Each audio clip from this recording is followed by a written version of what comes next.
Hi, my name is Tara Varney. I am 5'7", I weigh 140, and my hair is brown and my eyes are brown. Listen, can I tell you something? You promised not to tell anyone. When Dennis took me up to his room to see his newspaper clippings, I was in his room. And we walked in, and he kicked these underwear under the bed, and then he walked over and got a Kleenex to blow his nose, just like he probably does every day that I'm not there. And then he went to sit down. He tossed a pair of pants from the chair to the bed and sat down. A pair of pants! And then I had to go to the bathroom. And so I went to the bathroom, and I walked in. There was a razor by the sink with a blade in it and everything. I checked. And there's a washcloth still damp. And there was a towel over the shower with the middle all dark and wrinkled like he had used it to dry off sometime. I turned around, and the sit-down part of the toilet was up. Oh my God, I had to ask him to take me home right now, right away. And so he did. And the thing is I think I hurt his feelings. I mean, I couldn't help it. I was scared. All jumpy inside. I can't describe it. Am I a terrible person? Was it terrible of me to ask to go home?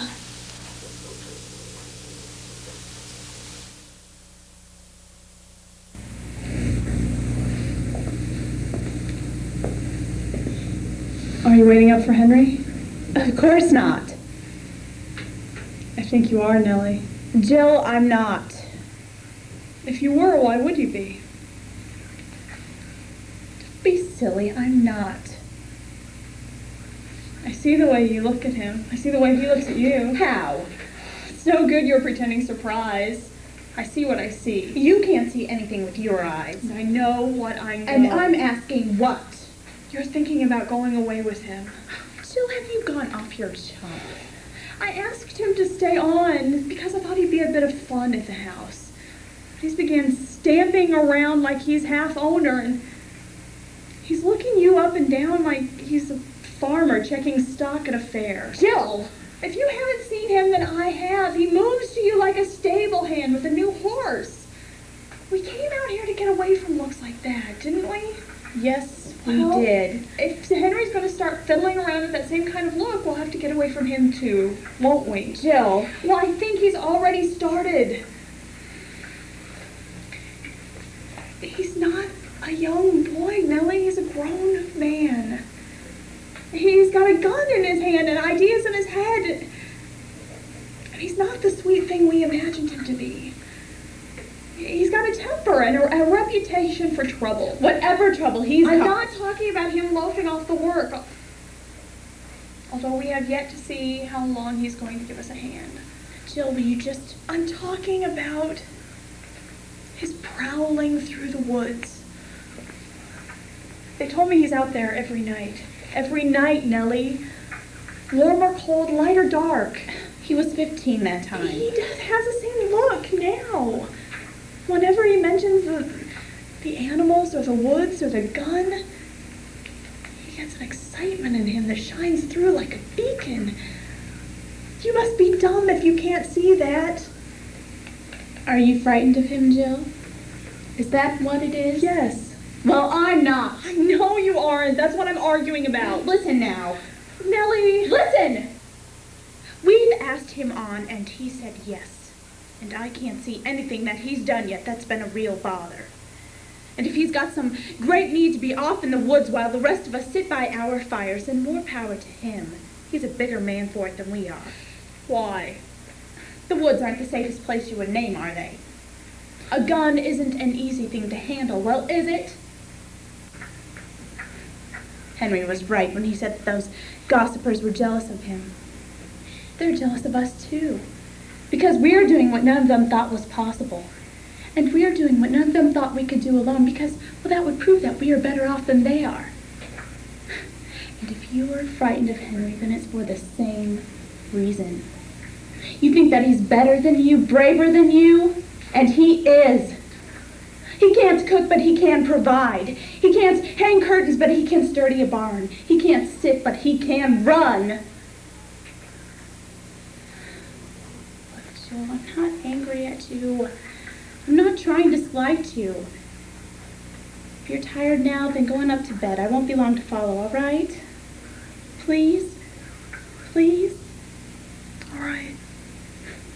I'll heat your bottle while you ready up. Nellie, What? you won't leave me though, will you? Will you? Jill. How could I leave you? Leaving you would be like leaving half of my life. Go on, Jill. Go on.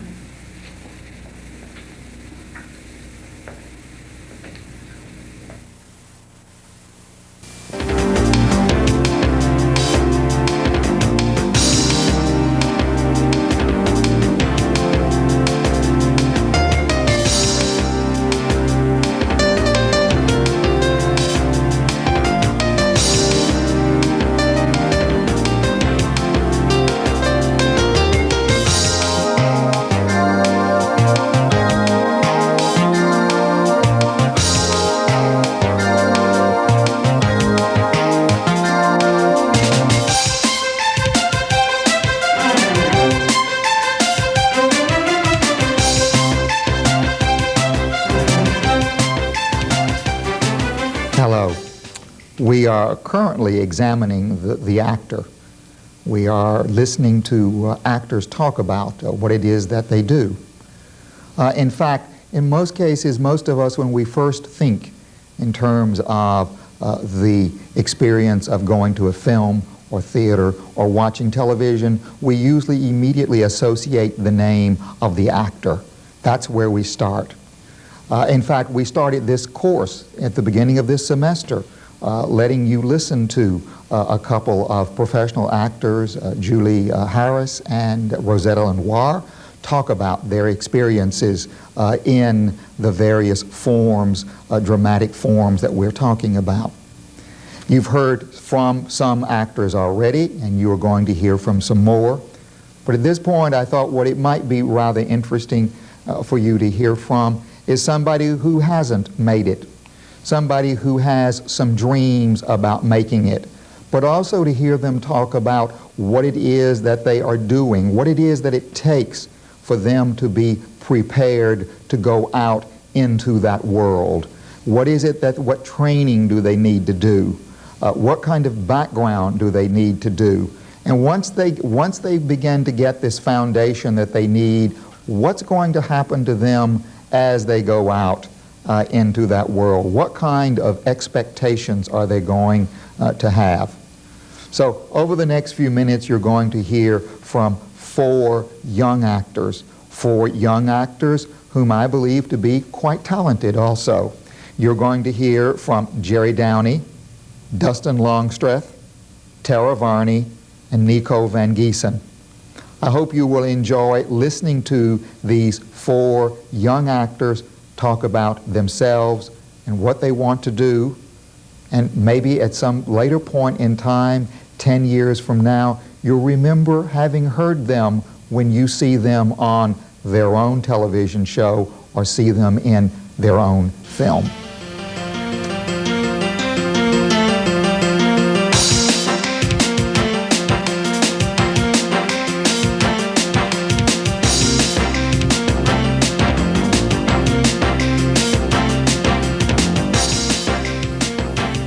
I did my first play when I was 11, and I kind of got bitten by that bug. And when I went into high school, I took all the classes and did all the shows, and I sang in the choir. And when I went to college, I went to Central Missouri State for 2 years, and I just automatically went into the theater department. And after 2 years, I kind of started having questions, and I started wondering if that's what I really wanted to spend my life doing, knowing that it's such a cutthroat business. it's so hard to get into. So I took a couple of years off to think about it, and I didn't do a show for about a year. And I started dreaming about it at night, and I got a job at a dinner theater. I wasn't in the shows, but I would just look at the shows and I want to do that. And the first show I did in a year was Miracle Worker, and all of a sudden it was clear, and I was happy again. You want to be busy, you will be busy. If you're not working, it's because you're hiding somewhere. It's not because you're here, and it's absolutely true. And it's so exciting. It's so exciting to be somewhere where something is going on all the time. 10 things are going on all the time, and so I work in the shop, and I've worked in the shop since I got here. And you say work in the shop. You want to explain a little bit what you mean? I work in the scene shop. I'm a scene shop assistant. So what kinds of things do you do? What kinds of things? I build this. I've done carpentry. I've been an electrician. I've done some scene painting. I've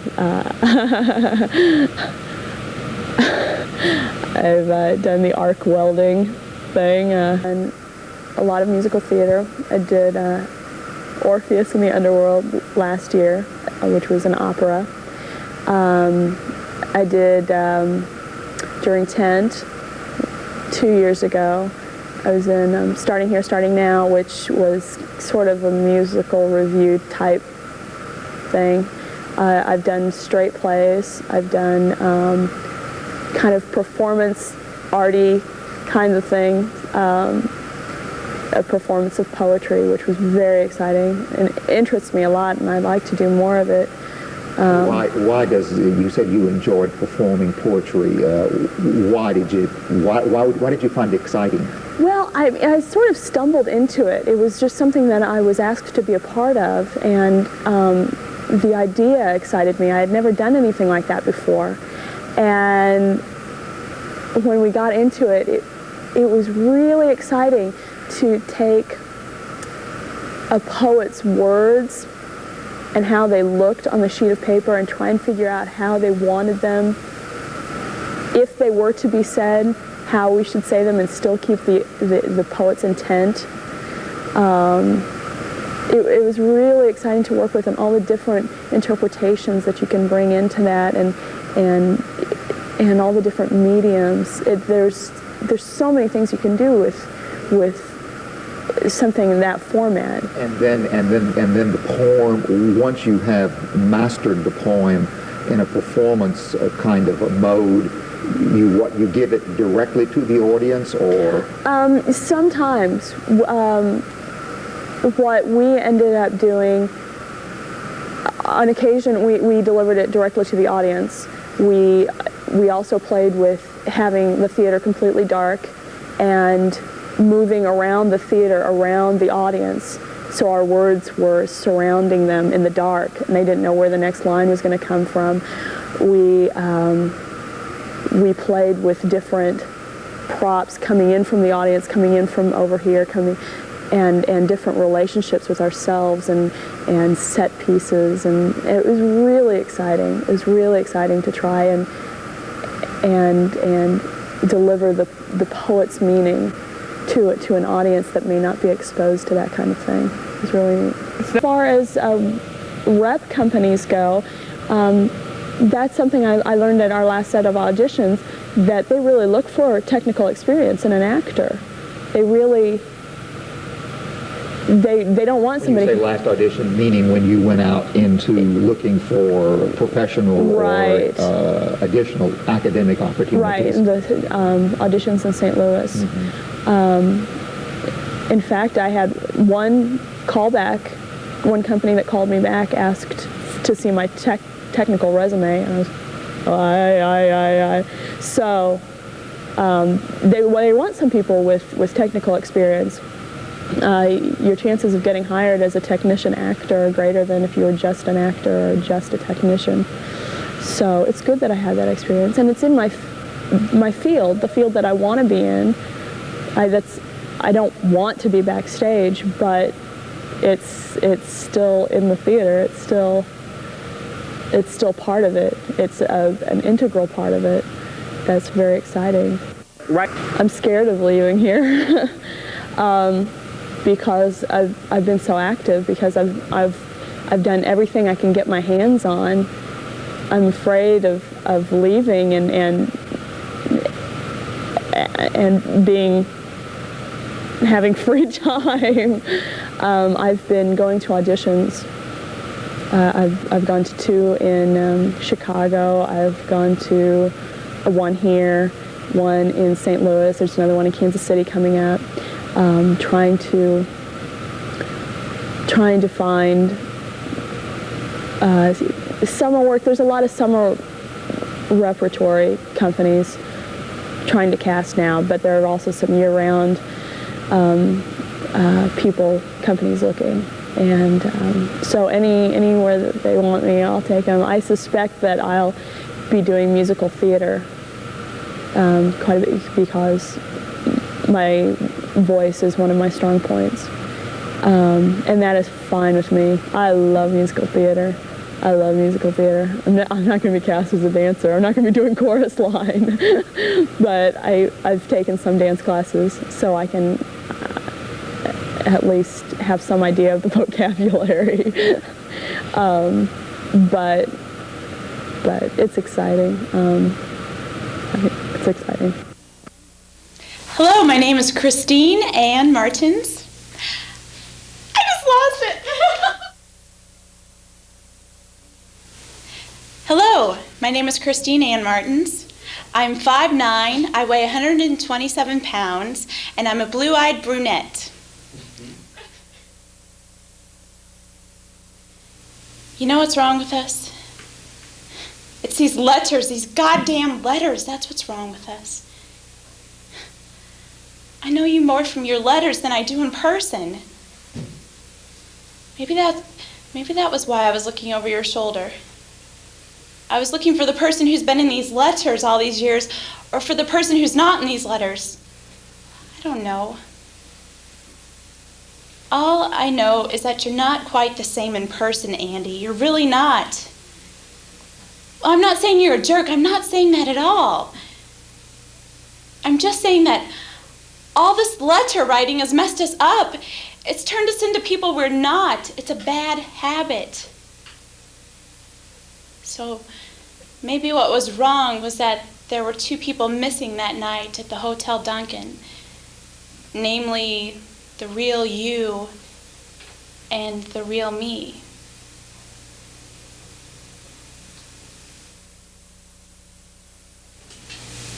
You know what's wrong with us? It's these letters, these goddamn letters. That's what's wrong with us. I know you more from your letters than I do in person. Maybe that was why I was looking over your shoulder. I was looking for the person who's been in these letters all these years, or for the person who's not in these letters. I don't know. All I know is that you're not quite the same in person, Andy. You're really not. I'm not saying you're a jerk. I'm not saying that at all. I'm just saying that all this letter writing has messed us up. It's made us into people we are not. It's a bad habit. So maybe what was wrong was that there were 2 people missing that night at the Hotel Duncan. Namely, the real you and the real me. How and why did you decide to be an actor? Why did I decide to be an actor? Well, I guess ever since I was a little kid, I've always imagined myself on television or acting.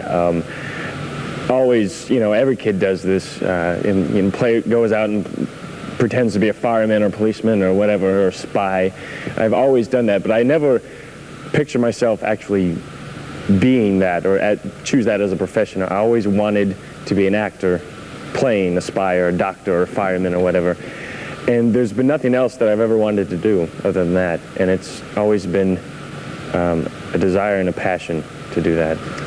Oh yeah, that's crazy to want to be an actor. I mean, that's just, it never happens, you know, it never happens. And I came to college, I wasn't planning on being a theater major, but through the process of elimination, just nothing else really grabbed me, and this is just, always felt right. This is what I do, and so you say this uncertainty of keeping a job. Well, I feel fairly certain that I will do this in some way throughout my life, just because that's what I do. I started dance at an early age, so I think that helped a lot in order to get me started. Private dance lessons, jazz, tap, ballet, and then I started vocal lessons in junior high, so I think that helped a lot. It started me early in on that, and then also in high school, you know, various musicals and plays, if you could call that acting of some sort. I think that's what really got me hooked, is that kind of training. But I think the best training of all has been in college. I think that's been the most monumental. What kinds of things have you done here at SMS to prepare yourself to go out into this profession? What kinds of classes have you taken? Oh, I've taken almost everything they've offered. All the acting classes, the voice classes. To move as an actor, I've taken more dance classes. To talk like an actor, I've taken singing lessons. And all in the way of trying to be a better actor. So everything that they've offered, I've tried to either independently study with the professor or take as many classes as I could. I think a great technique that I had a class in Alexander technique with the... Explain what Alexander Sure, technique is. it's alignment of the body. It's I think I needed it mostly to help my postures, like my stature as an actor. I think it helps a lot in the way you present yourself. And I think my body showed signs of inconfidence. I was a little shy, maybe not shy, but not really confident in what I was doing. I think it helped me liberate my body more, stay relaxed, and still seem a little bit more self-assured of myself. In learning more about your body and in control of your body, and most of all, I guess in developing a kind of physical assurance, did you find that this in turn gave you, how did this affect you emotionally and mentally? Did it free you there more? A problem that I've always had is I've always had trouble walking with my head high. I think from high school maybe it's just the attitude of what I always gathered of being confident was being cocky, or you thought you were too good or something, and I was always a little timid about that. I didn't want anyone to think that I was like that, and because of that, the way I walked around, I kind of had my head down or posture a little slumped over. This helped me a lot. John Appleton, which is the one who helped me with that, said there's nothing wrong. There's nothing wrong with being sure of yourself and standing tall and walk like you know what you're doing. And so yeah, it helped me a lot relax and liberate myself in that way, definitely. So a lot of the Stanislavski system, as far as defining the character, all the given circumstances, you know, et cetera, it's kind of a tough question because what have you learned? Now, in 30 seconds. Yeah, 30 seconds or less. What have I learned? 4 years of school. Voice and diction, the Lissac method, dancing, just trying to pick up on technique. Basically, when you're an actor, you have to be an everyman. So in the way of going to all the classes and everything like that, also you've got to, you know, observe people and just be a human being, because you're portraying other human beings up on stage, so a big part of it is observation. So I think in the way of classes, I've learned more outside of the class also than in class. So Have you noticed, or can you talk about specific things that you know where you have grown and changed since when you started as a freshman and where you are now as a senior? Just in terms, for example, in voice classes, have you noticed what's happened to your voice? What have you done to try to... Well, probably if you interviewed me my freshman year, you wouldn't be able to understand anything I was saying because I mumbled a lot. I looked down. I was a mess as far as voice and diction. No one in the house could have heard me line for line. I've learned a lot of losing the Ozarkian accent. You tend to pick up a lot of the diphthongs and all that of the area. Just trying to free yourself and neutralize yourself is what I've learned a lot of, and just trying to become a slate compared to a specific person before I take on a character.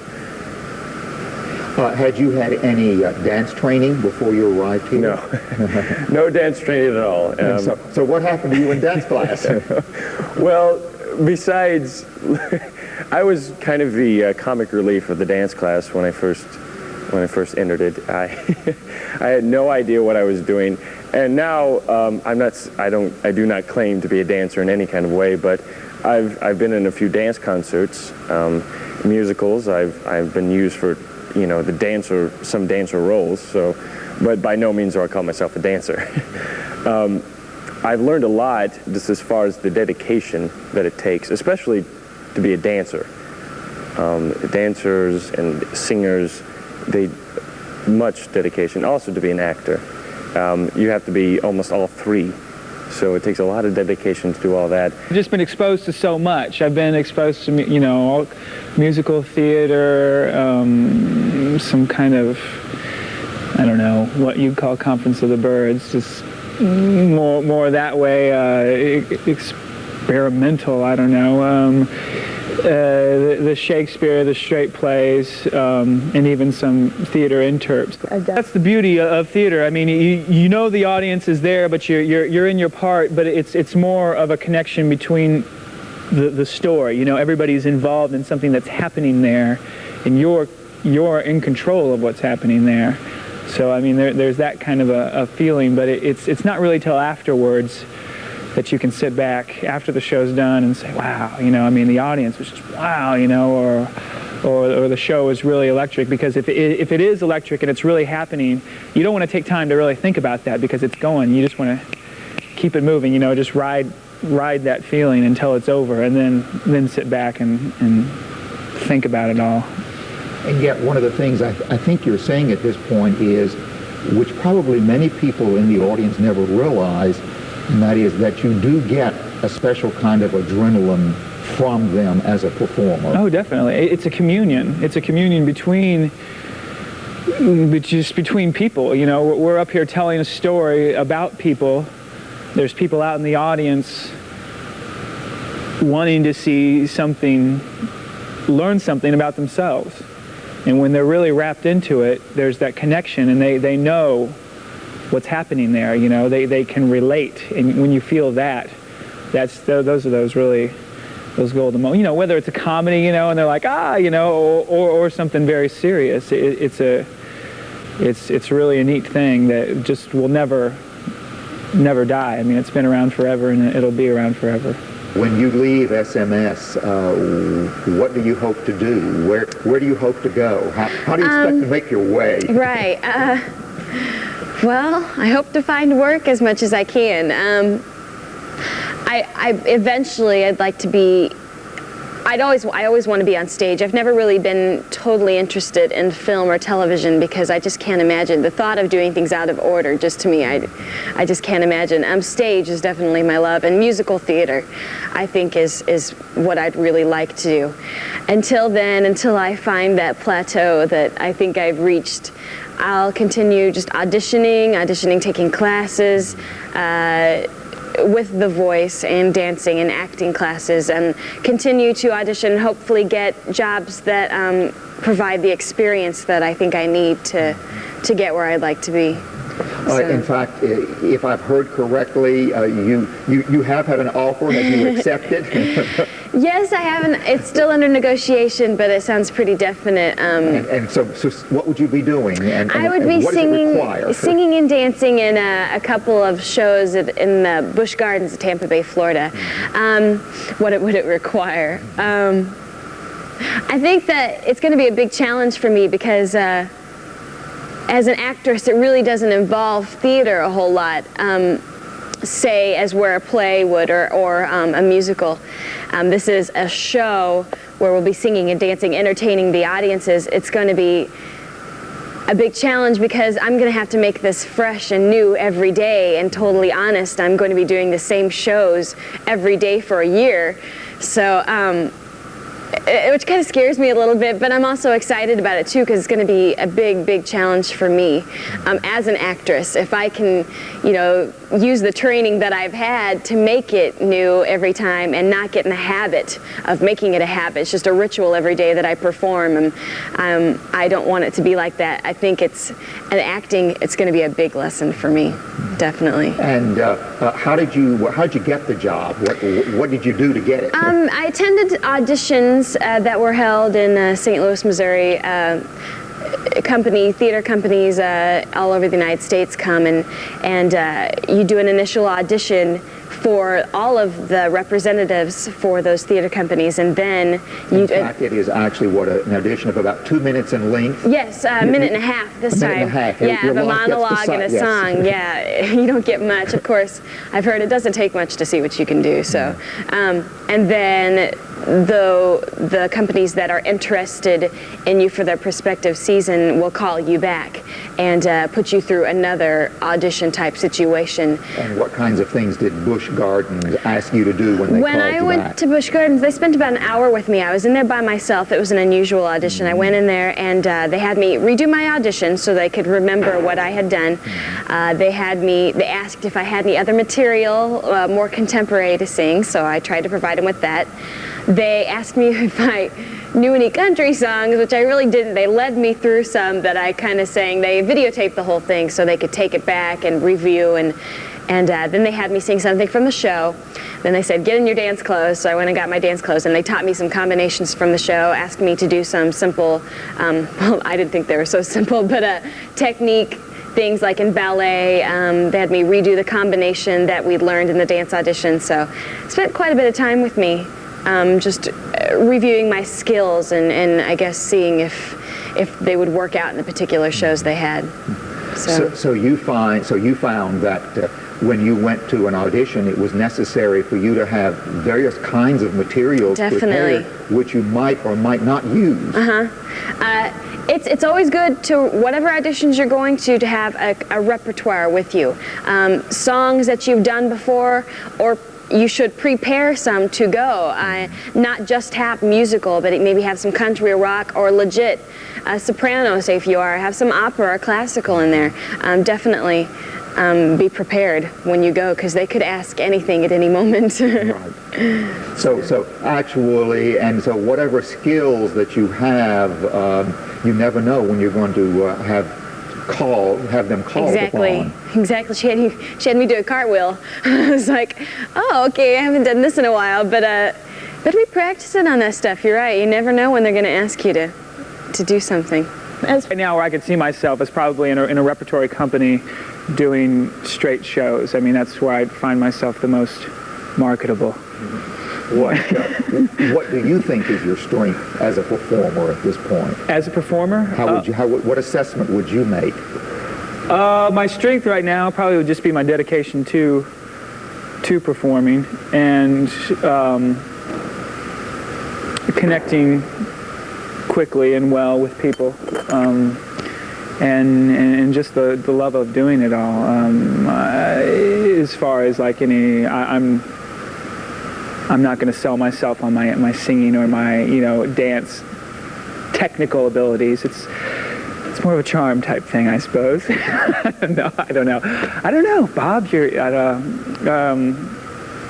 Yeah, my strength would just be my dedication, and I feel like I'm focused towards what I want to do. I really plan to study a lot more. I don't plan to get a job, that supports me, an acting job, for another, 8-10 years.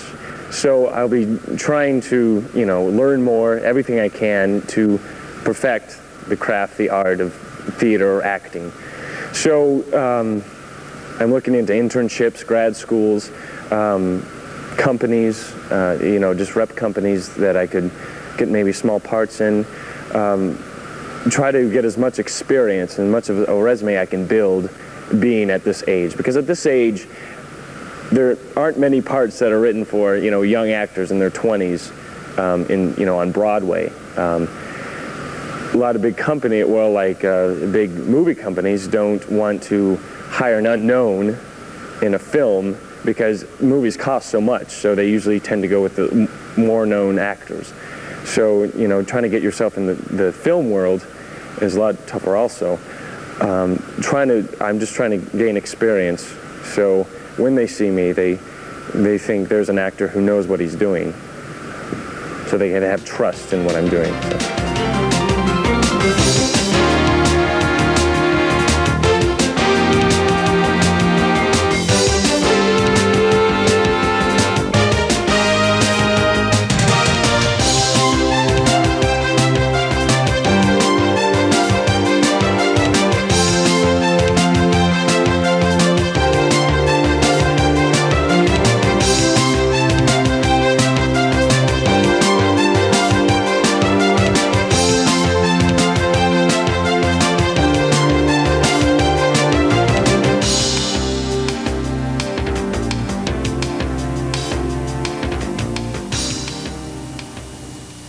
The following program is made possible in part by a generous grant from the Educational Foundation of America.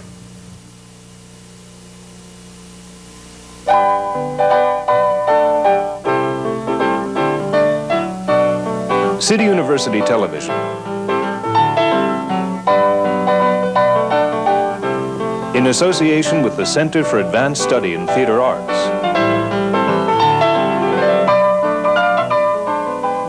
And the Harold Clurman Endowment.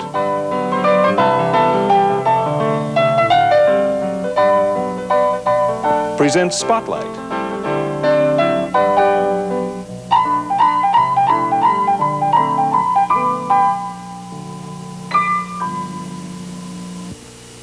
Welcome to Spotlight. I'm Ed Wilson, and my guest is the outstanding actress Rosemary Harris. Rosemary, welcome. Thank you. You have had an incredible career both in England, or Britain I should say, and in the United States, but you grew up in England. I grew up partly in England and partly in India. Oh, really? I was taken out to India as a wee baby. Really? To the northwest frontier. For how long? To Afghanistan, or the borders of Afghanistan and Pakistan. It was about 9 years, I suppose. My father and mother were out there, or served out there, for 22 years. Oh, really? So, I didn't know that. Yeah. Well, now, at what point did you decide you were going to be an actress? An actress. Well, I like to think, I don't remember much before I was 4 years old, but I remember when I was 4 years old wanting to be an actress. Really? Or discovering that I liked acting, because my sister, I have a wonderful sister who's 8 years older than me. She was 12 and I was 4, and she was a producer and produced plays. At the age of 12? Yes. She produced concerts and shows and things non-stop, and of course I was always corralled into being different things. And I remember being the queen in the Dance of the Seven Veils when I was 4, and walking across the stage and back and kicking my train. And it was a non-speaking role, but never underestimate the value of a non-speaking role. It had great power because there wasn't a word spoken because I think on the record it says the door opened just as the seventh veil is about, which were the living room curtains, just as the seventh veil is about to be discarded, it says the door opened and the queen came walking in, and that was my cue. And in silence, I had to walk. I was directed to walk across the stage and then kick my train and turn around and walk all the way out again in silence. But I can remember the joy of that, the feeling of power. So you were smitten right at that point? I was absolutely smitten and bitten, yes. But then, so did you go back? You stayed in India then for 9? I stayed in India till I was, yes, and then we came home just when the war broke out. And you went to the Royal Academy of Dramatic Art? Oh yes, yes, I went for a year. I only went for a year. It was a very short time because I'd actually done some work in stock companies before I went to RADA. You worked in, well, you've worked in so many different situations, which I want to talk about a little later, but you worked with 2 really significant companies, both in Britain and in the United States. The APA Phoenix, in this country, the APA, and which I'd like to talk about a little bit, and the National Theatre. You were you in one of the very first productions that... I was in the first. The first production? The inaugural production of Hamlet. With Peter O'Toole. Peter O'Toole. And Diana Wynyard and Michael Redgrave and Derek Jacobi playing Laertes. Mike Gambon, I think, was what an amazing... And Laurence Olivier directed it. And Laurence Olivier directed it. And this was then at the Old Vic. It was before the National had its current... It hadn't been built then. Some time before. Yeah. Actually, but it got off to a marvelous start, It was. It was very exciting. After 300 years. And I remember Sir Laurence saying, what do? We just put on our strongest suits of armor and we just stand there for everyone to shoot us with the crossbows, you know. But he got it off to a wonderful start. Was that company? It must have been one of the most exciting companies you've been with ever since, and well, you've been with some wonderful ones, really. Well, it was the culmination because he'd actually had the National Theatre in his mind, although we didn't know it, 2 years prior to that, because he was asked to direct plays at Chichester, the Chichester Festival Theatre, which is a sort of replica of Stratford, Ontario, and the Guthrie now. Yes. And Guthrie was asked to be the director there, and Guthrie didn't want to, so he suggested that they wrote to Laurence Olivier. And he accepted, much to everyone's surprise, but what he had at the back of his mind was that he was going to get together his nucleus of his company ready to take to the National Theatre. So although we didn't know it, the first 2 companies at Chichester were part of the National Theatre Company. So he just swept us all in up with him. Well, that was very clever of him to have that plan. Yes, it was, and none of us realized it. You didn't know it, so no. It's probably maybe it's better that you didn't know. Yes, I think so. Then now tell me about the APA, because of course that's one of the. It was really a marvelous company, directed by Ellis Rabb. That's right. Who I was in school with briefly. Yes. Well, Ellis was at the Yale Drama School very briefly, and I was there. He and I started together, but he didn't stay because he had other things he wanted to do. He went to Carnegie Tech. Yes, in Carnegie Mellon now, yes. Yeah. And but now you were with them for quite a while. Oh, indeed, yes. In fact, I always tell Ellis that he was pregnant when I married him because he gave birth to the APA a month after we were married. Oh, really? Yes. So it was a sort of shotgun wedding.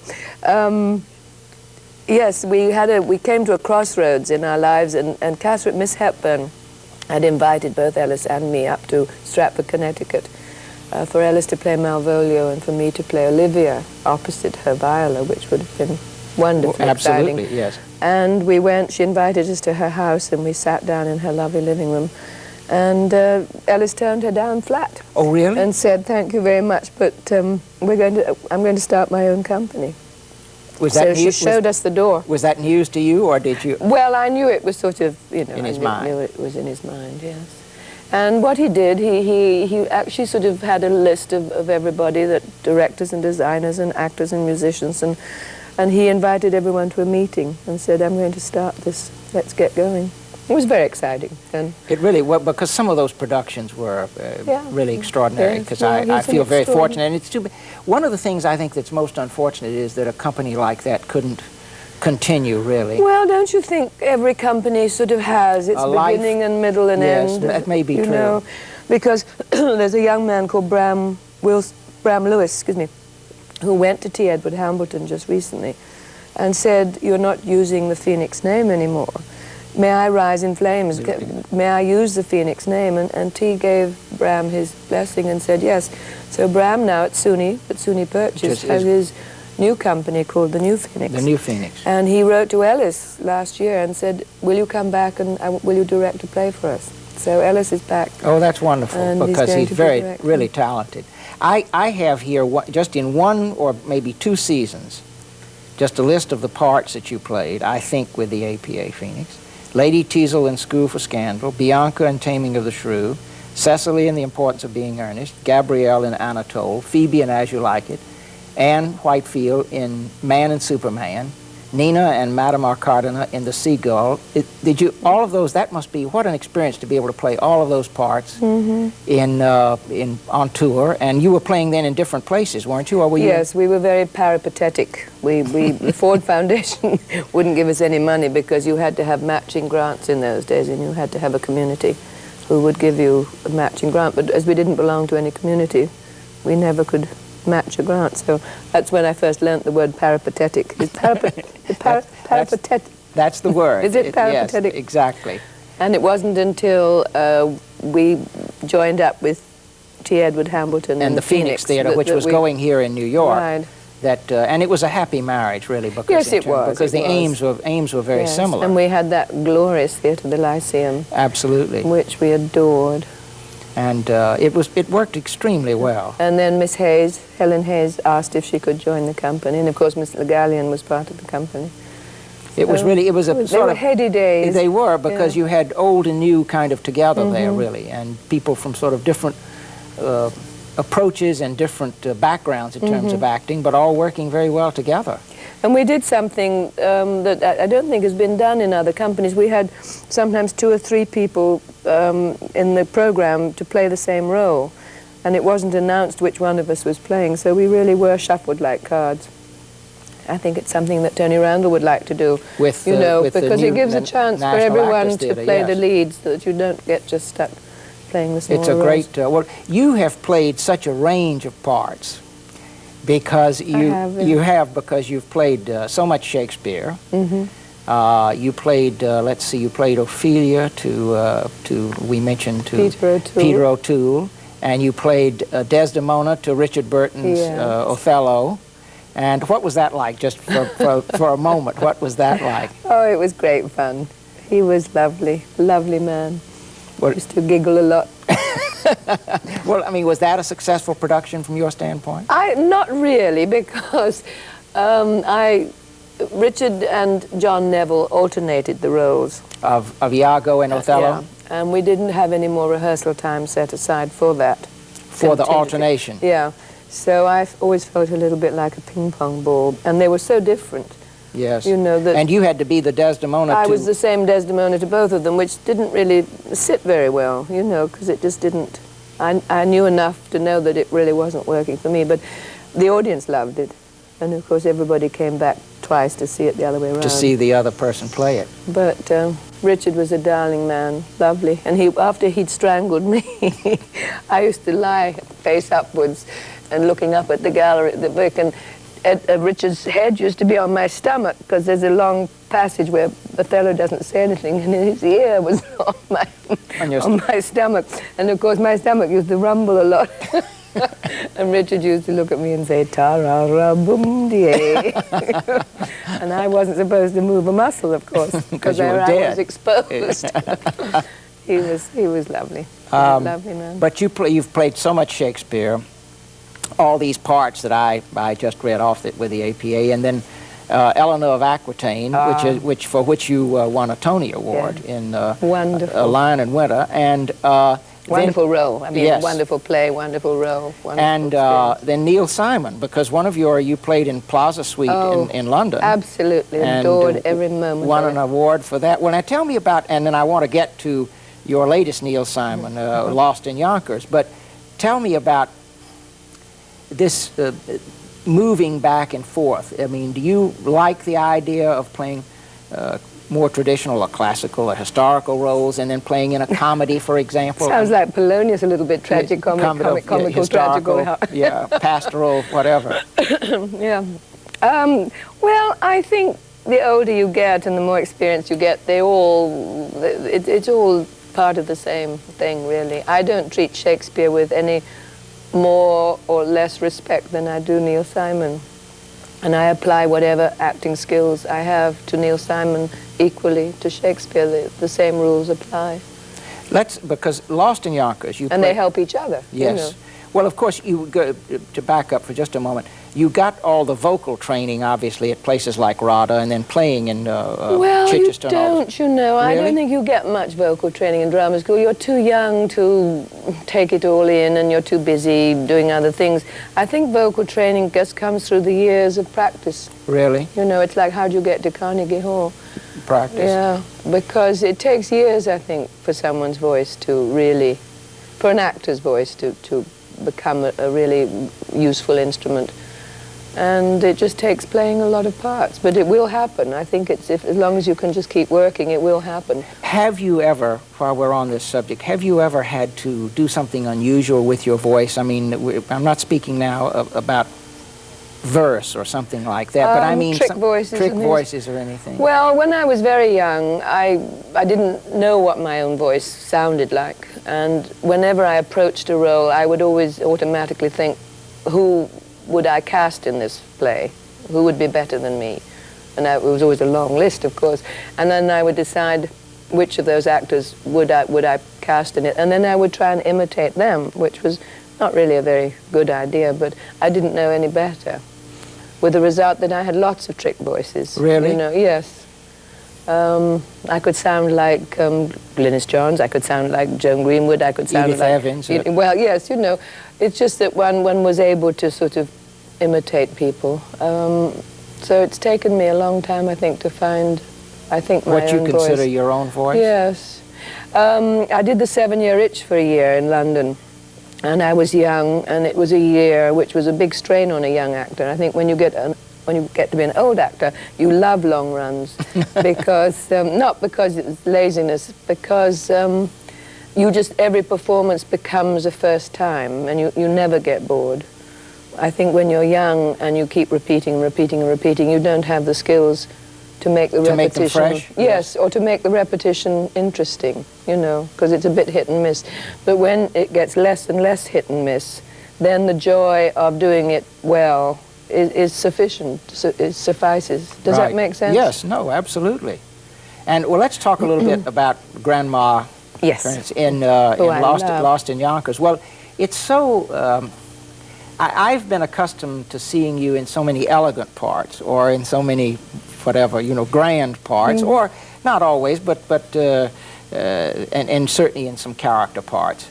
But to see you as that formidable, tyrannical grandmother with a German accent. How did you get the German accent, by the way? Oh, I had it tucked away at the back of my mind, because the second play I did on Broadway was a play by Hour 11 called Interlock. I think it's the only play of his that didn't succeed, with Maximilian Schell and Celeste Holm. And I played a young German girl in that. So when Manny said to me, the part's yours if you think you can do a German accent, I remembered that I could give an approximation of one. I think one shouldn't perhaps be too authentic, because then I think it's hard to understand. No, you have to cheat a little bit. Did it convince you? It did, very much, absolutely. Good. That, plus the injured foot, which was injured in the play, injured in a, you know, in a Nazi a rally, yes. and a horse with a horse stepped on it. hoof and all. And as Benny Grant says, she hasn't taken an aspirin since. Well, she's a tough lady. And but have you enjoyed playing that part? Oh, I love it. I love it. What particularly have you? Well, I love the change in her. I love the growth in her. I love the layers in her, because I think Neil Simon has written a wonderfully rounded character. They're all wonderful, rounded characters. And as you say, it's a family play. It's a family play. I always love a play when it's my home. I always love being... now, talk about that just a minute. When you say it's my home, do you mean... I've always, looking back through the years, I've realized that I always love plays best when I live there. I don't like being the visitor. When you say when you live there, now, are you speaking of the company of actors, or are you speaking about the character in the play? Probably both, but I mean, because I'm sure there have been many companies that have been happier than others that you've been involved in. But you're talking now... This is one of the happiest. Is it really? But you're talking now about the characters in the play, that they are all of a piece. Yes. They're all part of one family. Yes. And is that... It makes a difference, I think, really? to a character. Yes, you either come from the outside and you come into someone else's world, or it's your world that the audience you invite the audience into your world. And it certainly is Grandma's world, isn't it? Yes, absolutely. Where but now, I interrupted you because you were talking about the layers and also the change and development in her. For instance, Neil Simon has written this wonderful speech which has so many layers in it when she... But I think she uses the word I about 30 times in 10 minutes. She's absolutely self-obsessed and totally selfish and arrogant and caught up in herself. But gradually through the play, that falls away and she becomes more interested and concerned about other people. And I mean, that's just one little tiny indication. She also lets just a little bit of emotion show through, which she resisted all of her life. Yes, really. well, since I think Neil Simon gives 2 clues. I mean, it's very evident when she says her children died, when she buried not only her husband, but she buried 2 children, and that must be the most horrendous thing for a parent to do, to outlive your children. It's a horror, I'm sure. Yes. And she says when that happened, the first one I could cope with, but the second one, she said, that was it. I just shut off my feelings. And I've never felt since. Slowly to recover them slightly. Well, you know, I hear a sort of rumble in the audience in the beginning of the scene when I upbraid my son and I say, you stopped coming here when you got married because your wife didn't like me and I didn't like her. But you stopped coming here because you were afraid of her. And you stopped bringing me the children. How many times have I seen them since they were born? 3, 4, 5 times. Those are not grandchildren, those are strangers. And I hear a sort of rustle in the audience of understanding. And I feel there must be a lot of grandparents out there that feel that their children, their grandchildren have not been brought to them. Yes, who identify very strongly Yes, and I think that's the thing about Grandma. She's missed those grandchildren very much. It's a very big thing. She doesn't want to admit it, but that's what she's been denied. She said, I am a grandmother. If you're going to call me Grandma, be my grandchildren, but you haven't been Speaking of the grandchildren, one of the formidable tasks that actors always speak about is playing with children or animals, but you play with 2. Oh, they're wonderful. They really are those 2 grandsons. Yes. Well, of course, Benny Grant he is 13, but he has the skills and he's amazing. The technique of... I mean, it's mind-boggling. And then Jamie Marsh, who has now been in the show over a year. He is, I think, absolutely brilliant. He is. He's marvelous as Jay, but he's older. He's older. He's much playing older. younger. So he plays younger, so he has the viewpoint to be able to present this young adolescent so beautifully. That way. Benny really is an adolescent, and yet Jamie's now a young man, of course. And is able to show project the young man. They're wonderful, wonderful they really company. And Jane Kazmarek, and they're also It's a marvelous company. Changing the subject, because you have such a unique viewpoint, it seems to me. In terms of the theater in Britain and the theater in this country, what are the differences, or if any, or is it all? I mean, because I don't know of anyone who has worked so extensively on both sides of the Atlantic, really, as you have. I don't think there's really that much difference behind the footlights. I think the audiences are different. You do? In what way are the audiences different? American audiences, I think, are much more less self-conscious. They come prepared to, they're not shy. About expressing, laughing or... Yes, laughing or clapping or applauding, or they come to be vocal. Yes. A lot of them, whereas English audiences come, it's just not the tradition to make much noise when you go to the theatre. Much more reserved, then. Much more reserved, and therefore much tougher to play. Do you American audiences meet you more than halfway. Do you think perhaps an English audience is more familiar with, say, a play by George Bernard Shaw or Shakespeare, so you have that advantage, I guess. Yes, I remember reading once years ago, and of course it's happening here now, but I remember years ago when I was beginning to essay the classical roles, one couldn't step on a stage without being immediately compared to Peggy Ashcroft or whoever had played the role before you. And so it was rather intimidating to a young actress because you couldn't start with a clean slate. And I remember reading somewhere that a critic, I think, had said that every head in the audience was a cask for reminiscence, a cask being a C-A-S-Q-U-E, yes. And that inside everybody's skull when they came to see Hamlet were all the other Hamlets that they'd seen, or all the other Seagulls or all the other Uncle Vanyas. And more like opera or ballet. But I think, you see, that's what's happening in this country now. Yes. People are beginning to collect their Hamlets, they're beginning to collect their Seagulls, which is lovely. Or I think it is, because as you say, it can be a disadvantage, but it can be a great advantage too. But I just think the American temperament is much more outgoing and much warmer in that sense. You have, of course, played television as well as the stage. But you keep coming back to the stage. Do you? Yes, I love the stage. You love it better than why? Oh, I feel I've grown gills for the stage.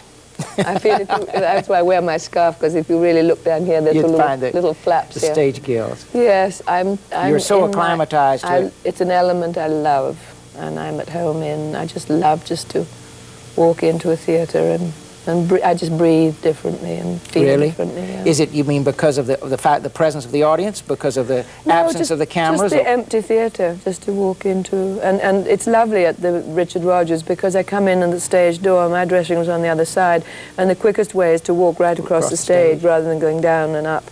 And it's just a wonderful feeling just to walk into that space and walk across it and to stand there and look at the house. So do you frequently do that as you walk across? Oh, always. And I always encourage my visitors when they come and see me.